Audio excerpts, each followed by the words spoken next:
There's a pretty one, Ulysses.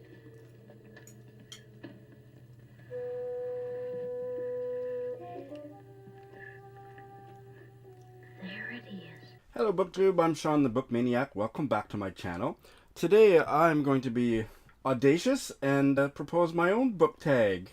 It's kind of an anti-tag. I'm calling it the pull 10 books off the shelf and talk about them tag. This might be a good tag for other people, or maybe only for me, who knows? When you're not in the mood, when the other tags in circulation just aren't grabbing you, or you've got one or two questions you're kind of stumped on, you're not quite ready to do a tag, or it's not the time of the month for a wrap up or book haul or what have you, but you just want to have a little gab fest about a few books. Any books will do. So grab 10 books off your shelf and natter on. Or they don't have to be on your shelf. They might be in your Kindle, they might be in your Audible, they might only be in your memory, and a mix of books that you have and haven't yet read. So that's what I'm going to do today. Let's see how it goes. This might be only a Sean thing. So the first one I grabbed, and ideally, I think if I ever do this again, I'm going to get Kenji or somebody to randomly pull books off my shelf so that much more random. So I did kind of curate these a little bit. But the first one is American Studies, a 1994 novel by Mark Merlis.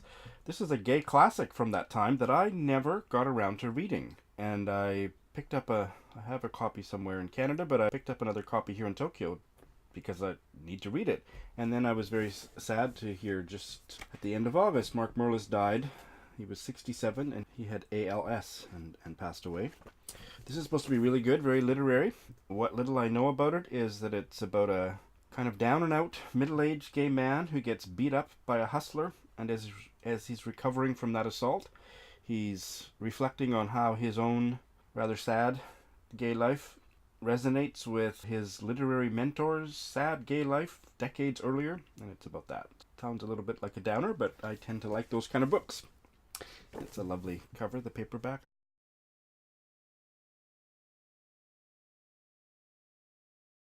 This next one is a Jewish novel. I believe the author Danilo Kish is Serbian, but it's called A Tomb for Boris Davidovich. It's a Faber paperback. It was first published in 1978 in English. This is a 1985 paperback. I don't know much about this other than it's about a bunch of Jewish people in Russia. So again, probably not a very happy novel. I picked this up for $1. There's a wonderful used bookstore at Koenji Station in Tokyo, near not so far from me. It's a philosophy bookstore, and I believe they sell new and used titles inside, but outside they have these long bookshelves, and they have a mixture of foreign language books, including English, and they're all like $1, $2, $3. And this is one of the finds that I found there, and haven't even taken the price tag off yet. This one I bought off Amazon Japan because I love the title, and I want to be seen reading this book in public. I Love Dick by Chris Kraus. I believe it's now being made into a movie or a miniseries or something on TV. I don't think I want to read it. I think I read the first page and a half, and it's very relationship centered without much else going on. I mean, it's kind of a menage a trois type of theme, which could be interesting, but I don't know. I just think it's going to end up being too in the interpersonal hetero. What does Matthew call it? Hetero nonsense? I mean, obviously there must be some gay stuff going on if it's a menage a trois. It's a married couple. I don't know if they're married, but then there's another man that they both fall in love with. Blurring the lines of fiction, essay, and memoir. Yeah, that doesn't really do much for me either. So, should I read this? Any advice? Is it good? Or should I just walk around pretending to read it? I'd get a t-shirt or something. This is I believe it was a 2017 debut. Sorry to Disturb the Peace by Patty Yumi Cottrell. And I've heard very mixed reviews of this, but I'm curious about it. Sort of Korean American noir. Noir doesn't do much for me. It's also called a bleakly comic tour de force. So it's a comedy about a young woman trying to find out why her brother committed suicide, which doesn't sound very... sounds more noir than comedy. Anyway, I love the photo of the author. Can you see that? Here is a Canadian writer I would love to tell you about. Her name is Audrey Thomas, and this is the book of her short stories called Goodbye Harold, Good Luck. She is still alive. She's maybe in her mid-80s. She lives on one of the islands off of Vancouver, probably Galiano. I don't know if she still lives on Galiano Island, but that's a writer's island. Jane Rule lived there too. And she writes wonderful short stories. I would say she's not too far down on the totem pole from Mavis Gallant and Alice Munro. And I really love most of her short stories, and I enjoyed this collection very much. Quirky, very quirky. She divorced her husband in 1972 and writes a lot about divorce and artistic women, independent women. Yeah, really some just wonderful stories. Mothering Sunday, I see, is one of the stories titles, which is the title of an amazing novella by Graham Swift. I enjoyed it very much. She never became very popular, but that's a shame because I love her. I don't think I've ever tried any of her novels, so I don't know about them. Next, this is a book I read last year. It's a gay novel from China, which is what intrigued me. Beijing Comrades by Bei Tong. Now, this one was originally published anonymously on the internet, which is fascinating. People don't know if the writer, if the author was a straight woman or a gay man, but it's a very, very gay story.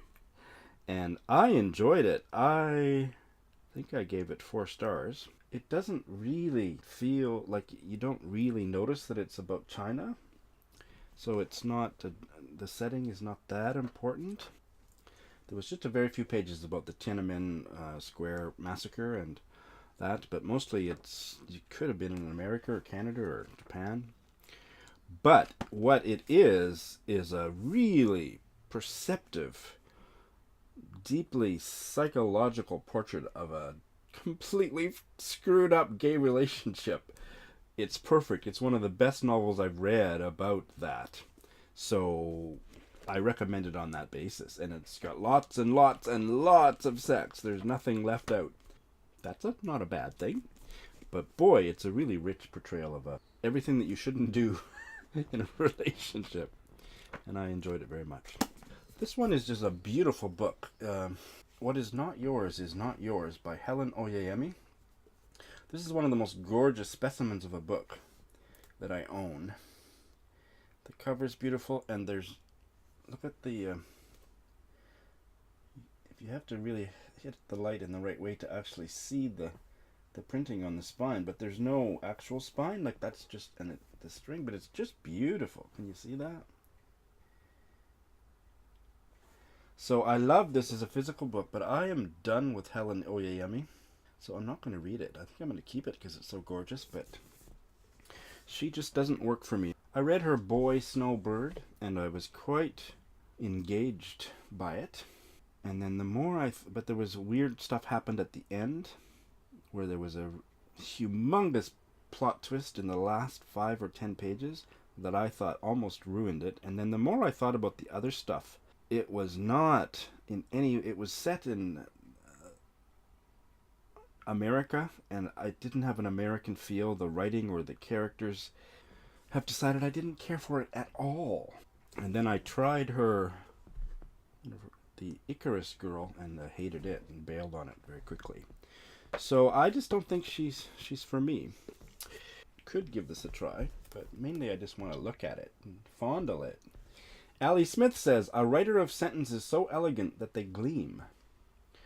Her writing is beautiful, but I don't think that her fiction, her storytelling, her literary projects particularly speak to me. Here's a writer that I wonder if anybody will be talking about in 10 years. It would be a shame if that's true, but Nadine Gordimer. This is a collection of her essays, Writing and Being. This is another book that I picked up at the Philosophy bookstore for maybe $3. It's brand new.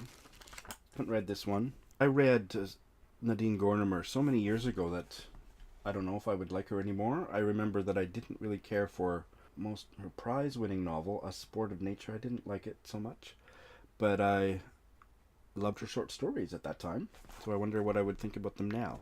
I think she might be kind of a Zadie Smith for me, where I might like her essays, her nonfiction, far better than her fiction, because that is totally my take on Zadie Smith.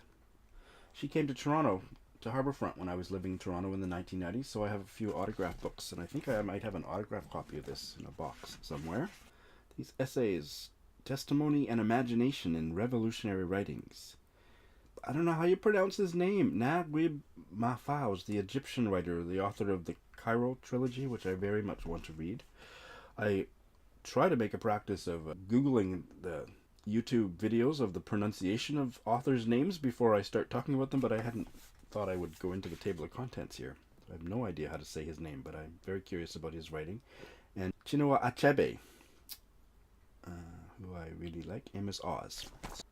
I don't remember the name of the collection of short stories that I read from cover to cover. I've read a couple of them from cover to cover, but this was one that I think was published in the 1990s.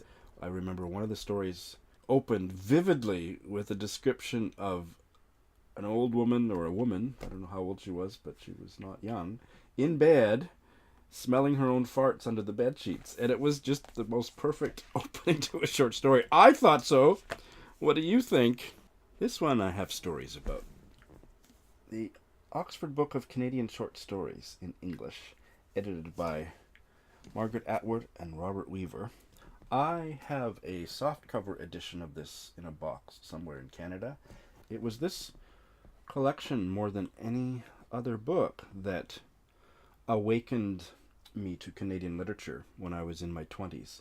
I picked up a copy. I was living in Edmonton, and I picked up a copy, and I think I read the first, well, maybe half or more. I don't think I read the whole thing. Maybe I did. My memory is I only read about half, but I see stories in here that I've read that are past that mark. And I went on to read books by many of these writers. So this book is what introduced me to Mavis Gallant and Sandra Birdsall. You don't hear much about her anymore. Audrey Thomas. This is where I first encountered Audrey Thomas. So this book is near and dear to Marion Engel. I think this is the only thing I've ever read by Marion Engel, was the story in here.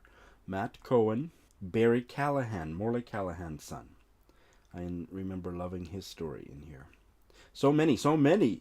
I tracked a copy down on Amazon, brand new condition, for about $5 from a marketplace seller, because maybe one of my most special memories about this came out in 1986, was there's a story in here by a writer who I had never heard of, almost before or since.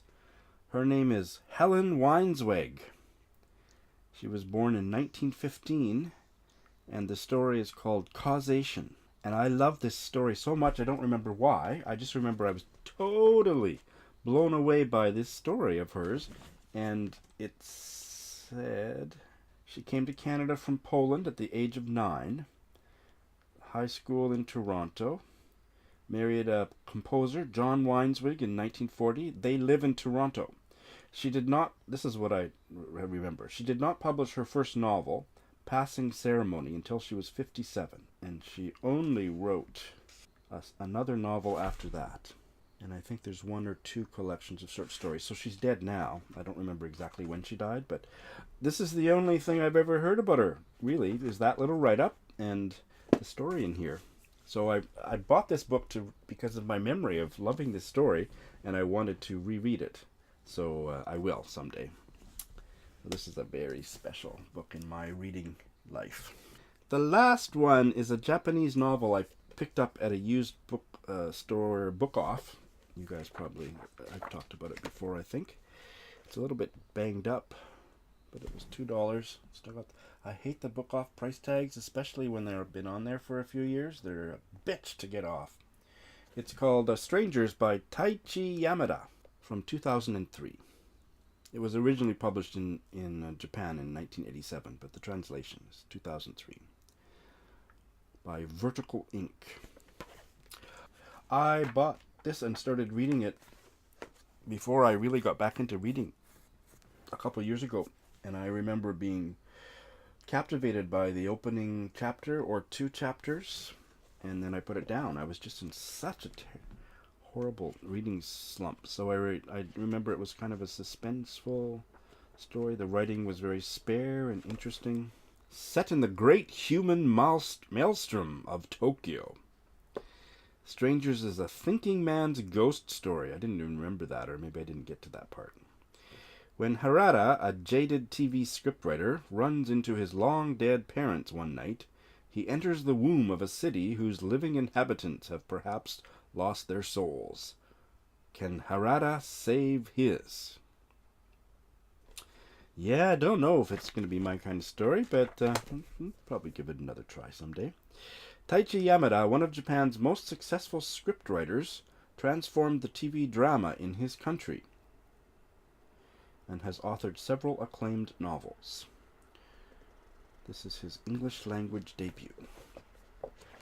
So, that is number 10 of my book. So, if this kind of a rambly video appeals to you, please make one. I'm going to tag a few people off the top of my head, but it's an open tag for anybody who would like to do it. So, of course, I will tag Steve Donoghue. I'm going to tag Curtis of Curtis Books and Films. And apologies to anybody if I mangle the name of your channel. I really struggle to get the exact names of some of these channels. Luukashist Books. Peg from Peg's Reviews. Peg Reviews Books. That's enough for the first go around, but please consider yourself tagged. And if nobody does this video and it's just a Sean thing that doesn't go anywhere, that's fine. I had fun. So I'm looking forward to doing a Friday Reads video later today and getting it up in time for your Friday, not mine. Have a great day.